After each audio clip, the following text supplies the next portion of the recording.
Dès ses prémices, le cinéma a toujours eu affaire à la question de la mort. Première plaque de lanterne magique inventée par Huygens représentait elle-même une danse macabre d'un squelette exécutant divers mouvements. Le principe d'autres inventions des premiers temps du cinéma plus moderne, comme celle de Muybridge, montreront la mort en action. Ce d'obstacle de cheval noir correspond à un morcellement analytique d'un mouvement exécuté par un animal se déplaçant. Il s'agit là d'une décomposition d'un mouvement, terme qui désigne aussi le principe même de putréfaction. À ses débuts, le cinéma était vu comme une machine à attraction, associée à l'art forain et à la magie. Les spectateurs allaient voir la démonstration d'une machine, capable de montrer de manière spectaculaire les choses, de les faire surgir à l'écran tels des fantômes, de manière à marquer profondément le spectateur. Dans l'arrivée d'un train en gare de La Ciotat, c'est le jaillissement du train même vers l'avant-plan, suscitant l'effroi dans un vahissement du principe de réalité. Quelque chose saute visage. Le cinéma apparaît donc comme cette boîte à fantômes magique, une sorte de microscope capable, comme le dit Jean Epstein, de faire voir l'invisible, de montrer la mort. Le but de cette courte vidéo est de questionner ce lien intrinsèque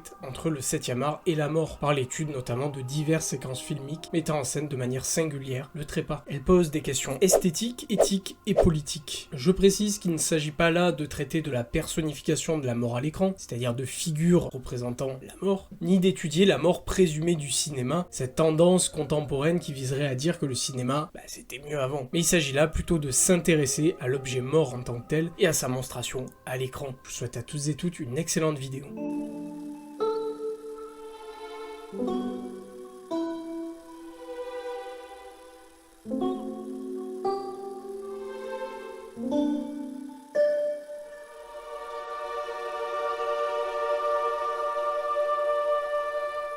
Dans le cinéma grand public, la mort n'est pas seulement une fin, c'est un spectacle. Elle s'offre au regard sans retenue, souvent dépouillée de toute pudeur et de toute subtilité. Mise en scène de manière cathartique et grandiose, elle devient un moment d'exaltation visuelle et émotionnelle. L'idée n'est pas simplement de faire disparaître un personnage, mais de magnifier ses derniers instants. Héros ou anti-héros, peu importe, on assiste à leur chute dans un déluge d'explosions, de balles et de sang.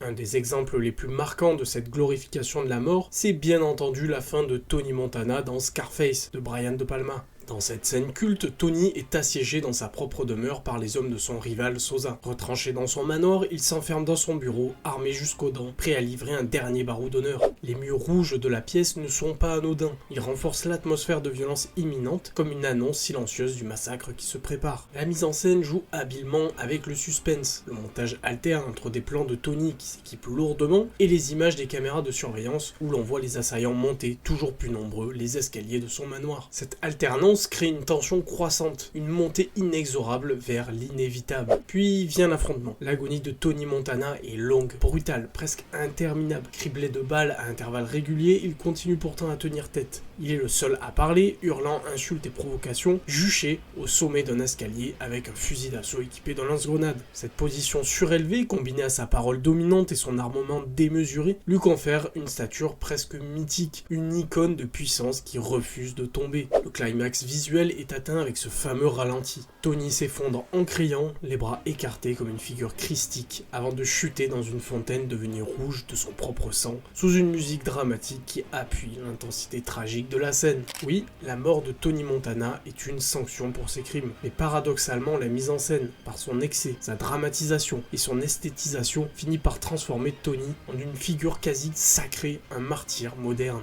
On ne le voit plus seulement comme un trafiquant de drogue, il devient l'image d'une démesure fatale, d'une ambition qui s'auto-détruit. Mais toutes les morts au cinéma ne sont pas sublimées dans un excès de violence. À l'opposé de cette glorification spectaculaire, certains films choisissent de représenter la mort sous un angle beaucoup plus pathétique, marqué par la fragilité, la souffrance ou la solitude. Voyons maintenant comment le cinéma explore aussi cette autre facette, celle d'une mort plus déchirante, dont le but est de maximiser au mieux les larmes du spectateur.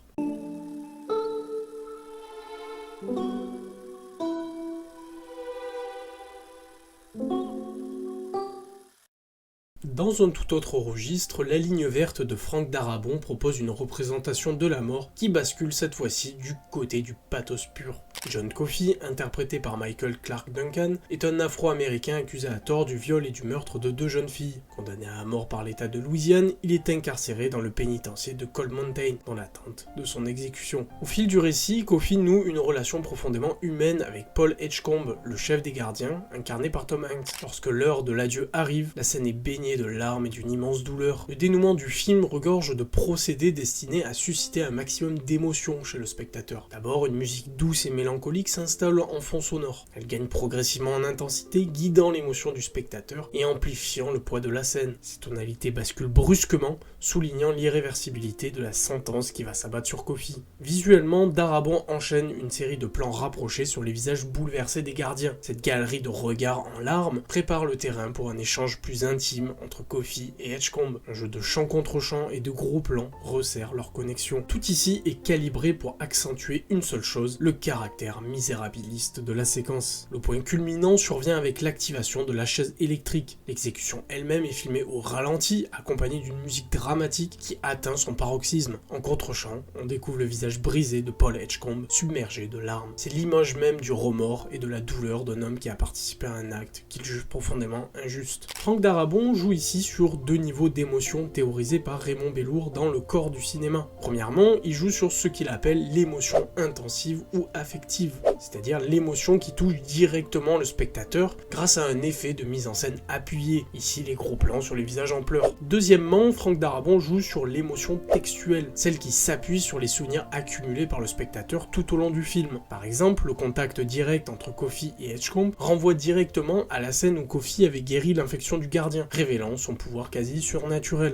Tous ces procédés convergent au fond vers un seul objectif: faire pleurer le spectateur à chaudes larmes, que l'on sorte de la séquence en disant « c'était un beau film, il m'a bouleversé ». D'ailleurs, c'est ce que j'observe souvent quand je parle autour de moi du film. Peu de gens se rappellent précisément de l'ensemble du long métrage, ses qualités ou même ses faiblesses. Ce qui reste en mémoire, c'est avant tout ce climax, cette explosion de sentimentalisme qui marque plus que tout le reste en fait. Elle est selon moi problématique, dans le sens où elle amenuise l'esprit critique du spectateur au profit d'une émotion facile et préparée. Qu'elle soit mise en scène de manière cathartique, comme dans Scarface, ou pathétique, comme dans La ligne verte, la mort au cinéma n'est jamais anodine. Derrière ces représentations spectaculaires ou déchirantes, une question plus profonde se pose, celle de l'éthique. Car montrer la mort de façon aussi frontale, aussi explicite, soulève inévitablement des interrogations. Jusqu'où le cinéma peut-il aller dans la monstration de l'agonie, de la souffrance ou de l'exécution? À partir de quel moment la représentation devient-elle complaisante, voire indécente? C'est donc ce que nous allons explorer désormais dans cette 3e partie, la mort face à l'éthique.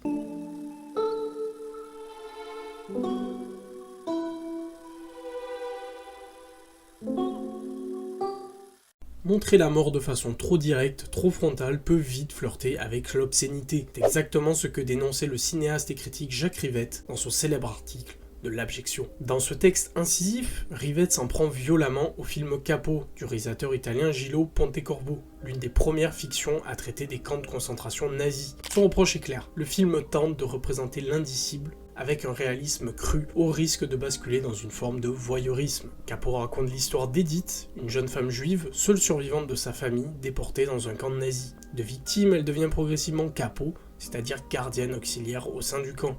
La scène qui cristallise toute la critique de Rivette arrive à la fin du film. Edith choisit de se suicider en se jetant sur les barbelés électrifiés du camp. La caméra effectue alors un travelling avant, s'approchant lentement de son cadavre en contre-plongée dans un silence pesant. C'est ce fameux plan, désormais appelé le travelling de Capo, qui scandalise Rivette. Pour lui, cette manière de filmer la mort, surtout dans ce contexte, est profondément déplacée. Critique estime qu'un tel réalisme est non seulement vain, mais qu'il confine au voyeurisme, voire à une forme de pornographie de la souffrance. Voici ce qu'il écrit. Filmer, c'est toujours montrer certaines choses, mais c'est surtout les montrer par un certain biais. Ce qui compte lorsque l'on traite de la mort, c'est le ton, l'accent, la nuance et l'attitude que prend cet homme par rapport à ce qu'il filme. Il y a des choses qui ne doivent être abordées que dans la crainte et le tremblement. La mort en est une, sans doute. En somme, Rivette rappelle que la responsabilité du cinéaste n'est pas seulement de montrer, mais de savoir comment le montrer, avec respect et conscience de ce que l'on manipule. Un autre cinéaste a parfaitement compris cette exigence, Alain René, lorsqu'il réalise Nuit et débrouillard en 1956, un des tout premiers documentaires sur les camps d'extermination nazis. Environ 10 minutes du film, la caméra s'arrête sur le dortoir des camps, mais René refuse de montrer les chambres à gaz elles-mêmes. Elles sont évoquées, suggérées par la voix off, mais jamais montrées frontalement.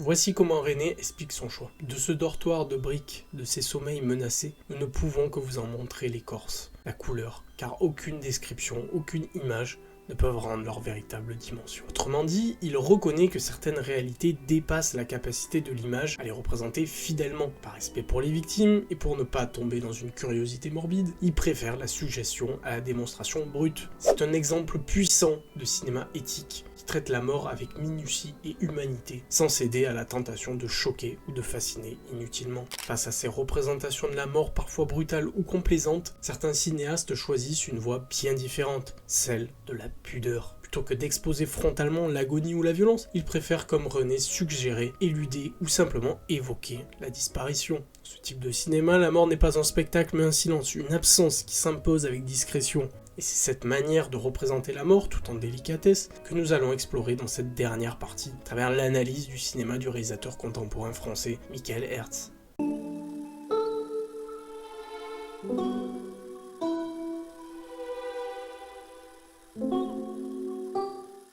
Dans les films de Michael Herz, la mort est bien présente, mais elle n'est jamais montrée de manière frontale ou choquante. Herz préfère le vraisemblable au réel, comme il le dit lui-même. Il cherche à évoquer la violence du monde sans l'imposer brutalement à celui qui contemple ses films. Dans le film Amanda, par exemple, la mort de Sandrine, la sœur du personnage principal, est hors champ. On comprend qu'elle a été tuée lors d'un attentat, mais la caméra s'attarde seulement sur les réactions. Des gens choqués, des corps au loin, mais aucun gros plan explicite sur sa mort. Pour Herz, cette discrétion est une forme de bienveillance envers le spectateur.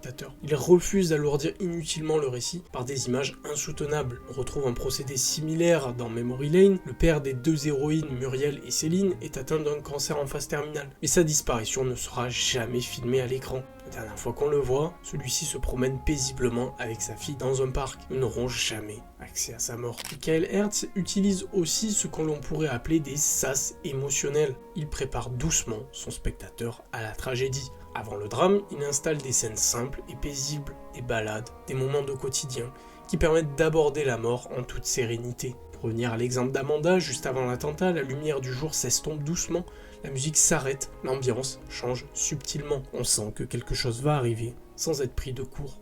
C'est cette approche pudique et humaine qui fait de ces films des fables humanistes. Le réalisateur parle de sujets graves, comme le manque, la dépression ou encore le deuil, mais toujours avec une immense délicatesse, une manière de respecter son spectateur, de ne jamais tomber dans la mièvrerie, le pathos ou le sentimentalisme facile.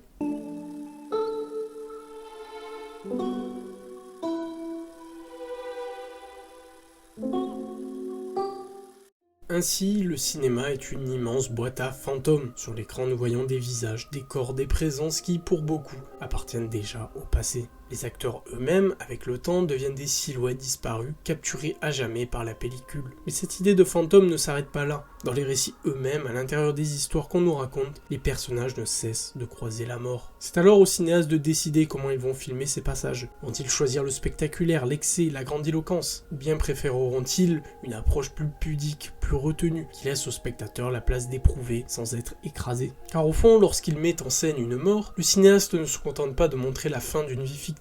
Il nous invite aussi subtilement ou frontalement à ressentir, à réfléchir, à interroger notre propre rapport à la finitude. La mort au cinéma dépasse la simple question de style ou d'esthétique. Il soulève des enjeux profondément éthiques, parfois même politiques. Il nous confronte à notre regard, à notre empathie et à nos limites, aussi bien d'êtres humains que de spectateurs. C'est pourquoi je crois qu'une certaine retenue, une certaine pudeur dans la monstration de la mort n'est pas seulement un choix formel. C'est un geste de respect autant envers les histoires que l'on raconte qu'envers ceux qui les regardent. Merci en tout cas d'avoir pris le temps de regarder cette vidéo. N'hésitez pas à partager vos ressentis et vos réflexions en commentaire. Je serai curieux de lire vos points de vue. À très bientôt.